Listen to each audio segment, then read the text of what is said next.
নমস্কার, নিউজ 18 বাংলার ডিজিটাল পেজে আপনাদেরকে স্বাগত। আপনাদের সঙ্গে রয়েছি আমি আবির। আপনারা জানেন যে এই রাজ্যের রেল প্রকল্পগুলির ভবিষ্যৎ নিয়ে প্রশ্ন তুলে দিচ্ছে কেন্দ্রীয় সরকার। সংসদে রেলমন্ত্রী তিনি তার বক্তব্যে বা বক্তৃতায় ভাষণে বারবার এই রাজ্যে কাজ করতে গিয়ে রেল প্রকল্পগুলির ভবিষ্যৎ নিয়ে বা রেলের কাজ করতে গিয়ে জমি সংক্রান্ত বিভিন্ন সমস্যার বিভিন্ন ধারা নিয়ে তিনি বরাবর অভিযোগ করে আসছেন। এই অভিযোগের পরিপ্রেক্ষিতে এই রাজ্যের রেল প্রকল্পের কাজ কতদূর অগ্রসর হবে, কত তাড়াতাড়ি করা যাবে তা নিয়ে নানা প্রশ্ন একে অপরে তুলেছেন। এরই মধ্যে রেলের তরফ থেকে রাজ্যে চলতে থাকা 3টি প্রকল্প মানে মেট্রো প্রকল্প বাদ দিয়ে সেই প্রকল্পগুলোর কাজ দ্রুত শেষ করার ক্ষেত্রে তারা নজর দিচ্ছেন। এর মধ্যে একটি প্রকল্প হচ্ছে দেশপ্রাণ নন্দীগ্রাম প্রকল্প, একটি প্রকল্প হচ্ছে বালুরঘাট হিলি প্রকল্প, অপরটি হচ্ছে নবদ্বীপ ঘাট নবদ্বীপ ধাম প্রকল্প। এর মধ্যে দেশপ্রাণ থেকে নন্দীগ্রাম প্রকল্প হচ্ছে পূর্ব মেদিনীপুরে এবং এখানে রাজ্যের বিরোধী দলনেতা শুভেন্দু অধিকারীর বিষয় জড়িত রয়েছে।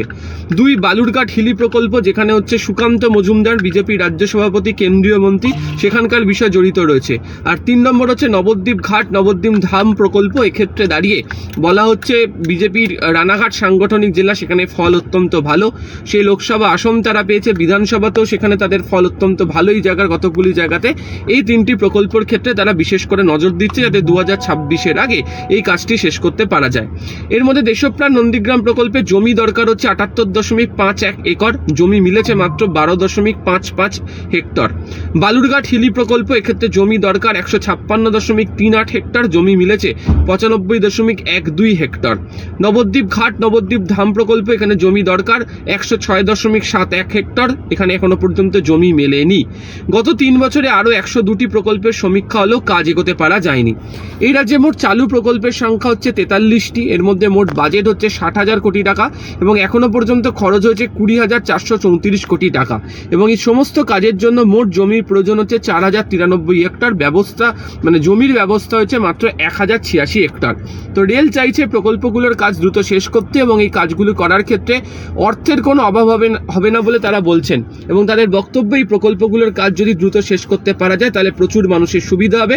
কিন্তু রাজ্যের কাছে বারবার ধরে জমি চেয়েও তারা জমি পাচ্ছেন না। জমি চেয়েও জমি না পাওয়ার কারণেই তাদেরকে এই সমস্যার মধ্যে দিয়ে পড়ে থেকে তাদেরকে কাজ করতে হচ্ছে, যে কারণেই তারা প্রশ্ন তুলে দিয়েছেন। এখন দেখার রাজ্যের কাছে তার আবেদনের প্রেক্ষিতে দাঁড়িয়ে রাজ্য সরকারের অবশ্য বক্তব্য যে কোথাওই জমি সংক্রান্ত অসুবিধা নেই, যেখানেই জমি চাওয়া হয় সেখানে প্রশাসনের তরফ থেকে জমি তাদেরকে দেওয়া হচ্ছে এবং জমি শুধু তাই নয়, বিভিন্ন ধরনের যে সাহায্যতা সেটাও রাজ্য সরকারের তরফ থেকে তাদেরকে এই প্রকল্পগুলিকে ঘিরে করা হয়েছে। বরঞ্চ রাজ্যের অভিযোগ, যখন মমতা বন্দ্যোপাধ্যায় রেলমন্ত্রী ছিলেন সেই সময় যে প্রকল্পগুলি গ্রহণ করা হয়েছিল তার মধ্যে একাধিক প্রকল্পের কাজ কার্যত বন্ধ হয়ে গিয়েছে, একাধিক প্রকল্পকে ঘিরে কাজ এগোনো হচ্ছে না, তার জেরে সমস্যা হচ্ছে। ফলে এই যে বিস্তর সমস্যার যে জায়গা, এখন দেখার যে কত তাড়াতাড়ি এই জমি মেলে এবং তার প্রেক্ষিতে কাজ করতে পারা যায়, তার উপরই এই রেল প্রকল্পগুলির আগামী দিনের ভবিষ্যৎ নির্ভর করে থাকবে। আরও তথ্য এবং খবরের জন্য নজরে রাখুন নিউজ 18 বাংলা ডিজিটাল পেজ। আপাতত ধন্যবাদ।